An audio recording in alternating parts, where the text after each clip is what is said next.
बिस्मिल्लाहिर्रहमानिर्रहीम। अस्सलामुअलैकुम dear students, I am Mudassir Ali Sharif. Students, chemistry second year chapter number 3 और हमारा टॉपिक जो चल रहा था वो था बोरेक्स। प्रीवियस टॉपिक में हमने प्रेपरेशन पढ़ी बोरेक्स की। आज और आने वाले लेक्चर में हम प्रॉपर्टीज एंड यूजेस को डिस्कस करेंगे। आज के टॉपिक में जो प्रॉपर्टीज ऑफ बोरेक्स है हम उसका कुछ हिस्सा डिटेल से डिस्कस करेंगे। तो आइए स्टार्ट करते हैं आज का टॉपिक।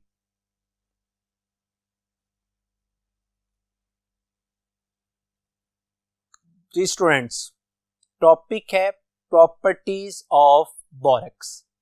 माय डियर स्टूडेंट्स, सबसे पहले हम थोड़ी सी प्रॉपर्टीज बोरेक्स की देखते हैं। Physical properties of borax. My dear students, याद रखिएगा borax is a white crystalline solid. My dear student, इसकी जो सेकंड प्रॉपर्टी है याद रखिएगा, borax is sparingly slightly soluble in cold water but it is more soluble in hot water। मैंने यहाँ पे ये कहा कि अगर टेम्परेचर लो है, अगर कोल्ड वाटर है तो बोरेक्स की सॉल्युबिलिटी कम है, लेकिन अगर वाटर हॉट है, टेम्परेचर ज्यादा है, तो बोरेक्स की सॉल्युबिलिटी क्या है? ज्यादा। अब इस बात से अंदाजा कर लीजिए कि अगर हमारे पास 100 grams of water at 10 degree C dissolves 3 grams of borax, लेकिन इसी 100 ग्राम ऑफ वाटर का अगर आप टेम्परेचर कर देते हैं 100 degree C, then it dissolves 99.3 grams of borax. यानी टेम्परेचर लो था, 10 डिग्री C जब टेम्परेचर था तो पानी में जस्ट 3 ग्राम बोरेक्स डिसॉल्व हुआ, और अगर आपने उसी का टेम्परेचर इंक्रीज किया तो सॉल्युबिलिटी इंक्रीज कर गई। गोया इसका मतलब ये हुआ कि बोरेक्स की पानी में जो सॉल्युबिलिटी है दैट इज एंडोथर्मिक, यानी ये हीट को एब्जॉर्ब करता है और अपनी सॉल्युबिलिटी को इंक्रीज करता है। माय डियर स्टूडेंट्स, यही शॉर्ट क्वेश्चन भी प्रीवियस एग्जामिनेशंस में आ चुका है कि justify that the solubility of borax is temperature dependent, या how solubility of borax is changes with temperature. तो आप इसमें पहले बयान करेंगे कि लो पे सॉल्युबिलिटी कम जबकि हाई टेम्परेचर पे ज्यादा, और साथ में ये एग्जाम्पल रखते हैं। माय डियर स्टूडेंट, तीसरी जो मैं बात करने लगा हूं आपके बोरेक्स के लिहाज से, याद रखिएगा ये हमने प्रीवियस लेक्चर में भी पढ़ा कि borax exist in 3 different crystalline forms. Borax 3 different crystalline form में एग्जिस्ट करता है। प्रीवियस लेक्चर में मैंने डिटेल से बात की, आज थोड़ा सा मैं आपको इसका हिंट देता हूं कि जो इनमें सबसे पहली क्रिस्टलाइन फॉर्म है that is called borax glass, and this is anhydrous form, यानी इसमें वाटर ऑफ क्रिस्टलाइजेशन अटैच नहीं होता। तो यूं इसका फार्मूला बनता है Na2B4O7। माय डियर स्टूडेंट, दूसरी इसकी फॉर्म है, दूसरी जो बोरेक्स की फॉर्म है दैट इज ऑक्टाहेड्रल और jewellers borax which is pentahydrated, और इसका जो फार्मूला है दैट इज Na2B4O7.5H2O, 5 वाटर ऑफ क्रिस्टलाइजेशन। और तीसरी जो सबसे ज्यादा कॉमन फॉर्म है, most common form of borax is ordinary और prismatic borax which is decahydrated, यानी Na2B4O7.10H2O। इन तीनों क्रिस्टलाइन फॉर्म्स में जैसा कि मैंने आपसे पहले कहा कि जो मोस्ट कॉमन है वो इनमें डेकाहाइड्रेटेड यानी 10 पानी के मॉलिक्यूल्स अटैच। ये जो डेकाहाइड्रेटेड फॉर्म है ना, हम लिख देते हैं Na2B4O7.10H2O, ये कंडेंस करके लिखते हैं। अगर मैं आपके सामने इसी फार्मूले को एक और तरह से लिखूं तो आप देख सकते हैं कि इस फार्मूले में पानी के 10 मॉलिक्यूल्स ही बोरॉन के साथ ऐसे सच अटैच नहीं, बल्कि 8 पानी के मॉलिक्यूल्स क्या हैं? सेपरेट। और अगर मैं इसी का ही आपको स्ट्रक्चरल फार्मूला दूं तो आप ये देख सकते हैं कि स्ट्रक्चरल फार्मूला में जो 8 वाटर मॉलिक्यूल्स हैं वो आउटसाइड द ब्रैकेट्स हैं। ये बहरहाल इसका एक्चुअल स्ट्रक्चर है, हमारी बुक में तो इसको कंडेंस करके लिख दिया। मैं आपको इस स्ट्रक्चर में एक और बात बताता चलूं कि स्ट्रक्चर में 2 बोरॉन के ऐसे एटम हैं जिनकी ट्रायंगुलर शेप जैसा कि आपके सामने है, और 2 बोरॉन के ऐसे हैं जो टेट्राहेड्रली बॉन्डेड हैं, वो भी मैंने आपके सामने हाईलाइट कर दिए। तो बहरहाल ये इसकी most common form. My dear student, ये तो मैंने आपके सामने इसकी कुछ रखी थी फिजिकल प्रॉपर्टीज। आइए बात करते हैं chemical properties of borax. Chemical properties में सबसे पहले हम बात करेंगे हाइड्रोलिसिस। हाइड्रोलिसिस 2 वर्ड्स का कॉम्बिनेशन है, hydrolysis. Hydro mean water, lysis mean breaking, यानी जिस रिएक्शन में पानी की ब्रेकिंग हो उसको आप हाइड्रोलिटिक रिएक्शन बोलते हैं, और इस फिनोमिने को हाइड्रोलिसिस का नाम दिया जाता है। माय डियर स्टूडेंट्स, याद रखिएगा, the aqueous solution of borax is alkaline in nature। जो aqueous solution है बोरेक्स का, ये क्या होता है, अल्कालाइन इन नेचर होता है। कैसे? जब आप बोरेक्स को वाटर में ऐड करते हैं तो यहाँ से 2 चीजें बनती हैं, एक sodium hydroxide along with boric acid. अब ये जो बोरिक एसिड है हम इंशाल्लाह अगले टॉपिक में, आने वाले टॉपिक्स में पढ़ेंगे भी, that is very weak acid.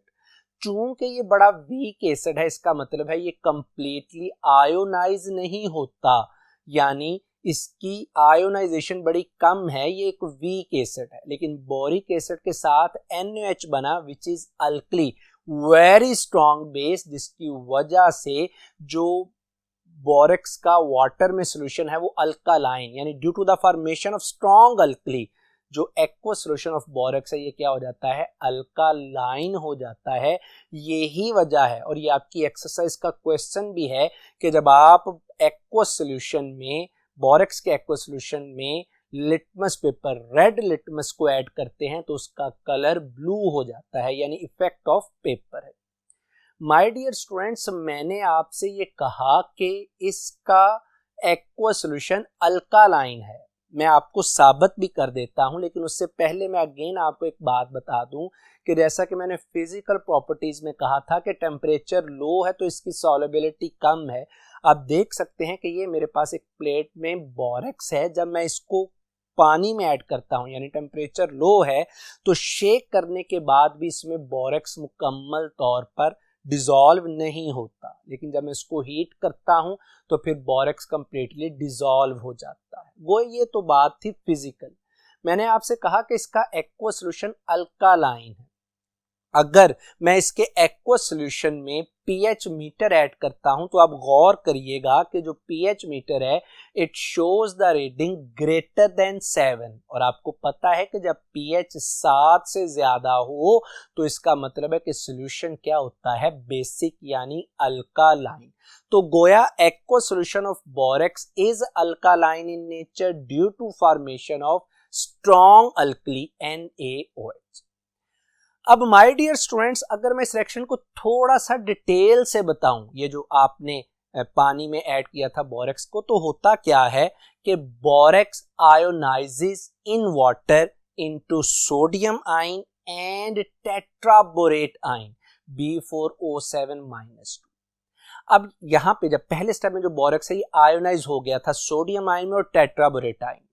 अब ये जो टेट्राबोरेट आयन है इसकी जब हाइड्रोलिसिस होती है, upon hydrolysis it produces OH negative ion hydroxide ion along with boric acid. तो अगर आप इस रिएक्शन में देखें तो ओवरऑल 2 प्रोडक्ट्स बनती हैं, एक तो boric acid H3BO3 which is a very weak acid, और एक इसमें एक स्ट्रॉन्ग अल्कली NaOH बनती है, जिसकी वजह से बोरेक्स का जो एक्वस सॉल्यूशन है वो क्या हो जाता है, अल्कालाइन हो जाता है। तो बहरहाल ये मैंने आपको थोड़ा सा इसका डिटेल से भी बताया। माय डियर स्टूडेंट्स, यहाँ पे एक बड़ा इंपॉर्टेंट पॉइंट आपकी बुक पर लिखा हुआ है कि ये जो आपने हाइड्रोलिसिस की है बोरेक्स की, यानी hydrolysis of borax can be prevented in the presence of glycerine. Glycerine की मौजूदगी में आप बोरेक्स की हाइड्रोलिसिस को रोक सकते हैं। ग्लिसरीन को आप ग्लिसरोल भी कहते हैं। सर ये कैसे मुमकिन है कि अगर आप पानी में ग्लिसरॉल को ऐड कर दें तो इसकी हाइड्रोलिसिस ना होगी?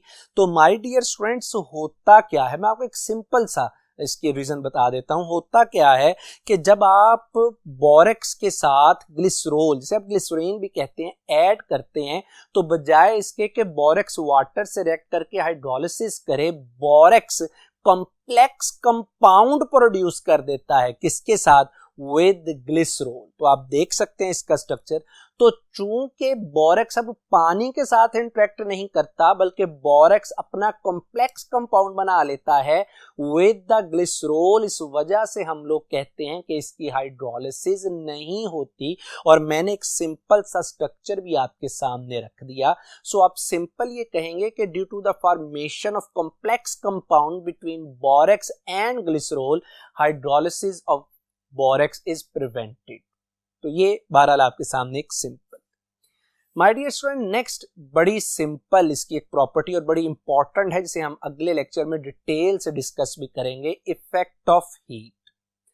याद रखिएगा, व्हेन हीटेड, जब आप बोरेक्स को हीट करते हैं, it loses water of crystallisation. 10 जो सबसे कॉमन फॉर्म है, 10 वाटर ऑफ क्रिस्टलाइजेशन, ये क्या कर देता है? Lose and swells into a white porous mass. यानी जब आप इसको सिंपली हीट कर लें, हीट करने से जो 10 पानी के मॉलिक्यूल हैं वो सेपरेट हो जाएंगे और बोरेक्स ग्लास एक वाइट पोरस सी मैस बन जाएगी, क्योंकि इसमें से पानी का मॉलिक्यूल क्या हो जाता है? रिलीज हो जाता है। अब इसी जो वाइट पोरस मैस है, जब आप इसको फर्दर हीट करते हैं, then it turns into glassy mess.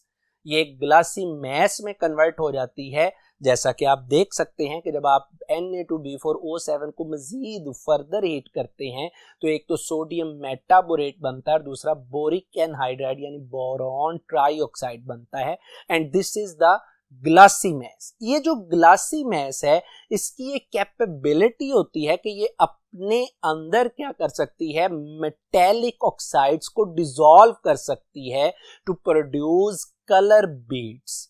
And यही वजह है कि हम बोरेक्स को बोरेक्स बीड टेस्ट में इस्तेमाल करते हैं for the identification of basic radicals. अब जब आप सेकेंड ईयर में सॉल्ट एनालिसिस परफॉर्म कर रहे होंगे, तो बेसिक रेडिकल्स को आइडेंटिफाई करने के लिए एक टेस्ट है बोरेक्स बीड टेस्ट, वो उसकी बेसिस है। इसको बहरहाल हम अगले लेक्चर में बड़ी डिटेल से पढ़ेंगे।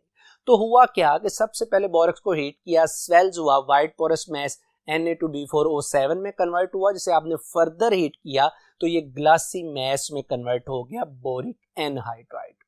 माय डियर स्टूडेंट, ये आपके पास शॉर्ट क्वेश्चन भी है जो प्रीवियस बोर्ड्स में आ चुका कि how glassy mass is prepared from borax. तो आप इसमें ये पॉइंट लिख दें, और अगर मैं इसी रिएक्शन की आपको डेमोन्स्ट्रेशन दूं, तो आप देख सकते हैं कि ये मेरे पास एक स्पून में बोरेक्स है, that is white in colour.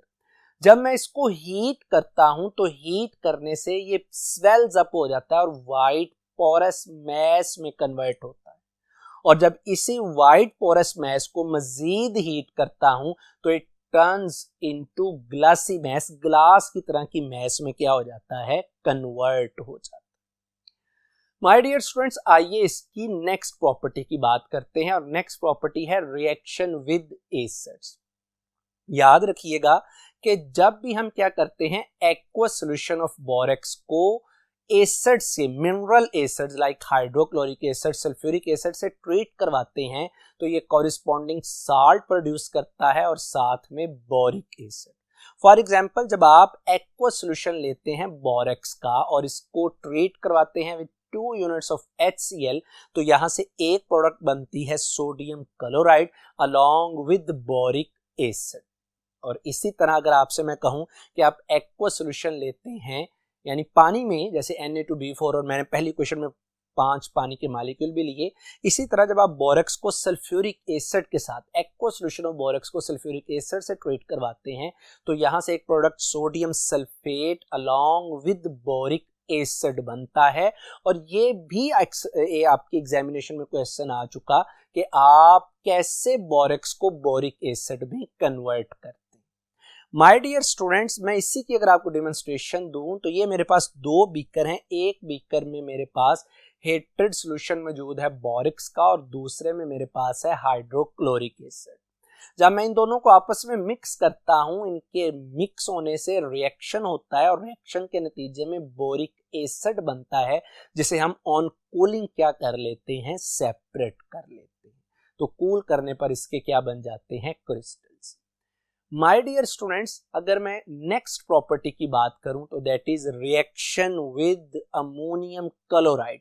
ये अमोनियम क्लोराइड का कॉमन नेम नौशादर है, जिसे आप शायद खानों में भी इस्तेमाल करते हैं। तो बहरहाल जब आप क्या करते हैं, बोरेक्स को अमोनियम क्लोराइड के साथ हीट करते हैं, तो हीट करने 2 यूनिट लेते हैं अमोनियम क्लोराइड के, ये तो आप हीट करने से यहाँ पे आपको एक प्रोडक्ट बनती है NaCl, एक प्रोडक्ट बनती है बोरॉन नाइट्राइड Bn। इसके 2 यूनिट प्रोड्यूस होते हैं along with water. My dear students, और एक और जो प्रोडक्ट बनती है that is boric anhydride B2O3। My dear students, यहाँ पे जो बोरॉन नाइट्राइड बना है ना, that is very important compound. याद रखिएगा कि इसकी हार्डनेस ऑलमोस्ट इतनी ही है जितनी के डायमंड की, यानी डायमंड और बोरॉन नाइट्राइड की हार्डनेस क्या है, ऑलमोस्ट सेम। तो माय डियर स्टूडेंट्स, ये मैंने आपके सामने चंद एक फिजिकल और केमिकल प्रॉपर्टीज ऑफ बोरेक्स की रखी। उम्मीद है कि आपको बातें अच्छे से क्लियर हुई होंगी। मेरी अल्लाह सुब्हानहू तआला से दुआ है कि आप पे अपना रहम करम फजल फरमाए। अस्सलामु अलैकुम।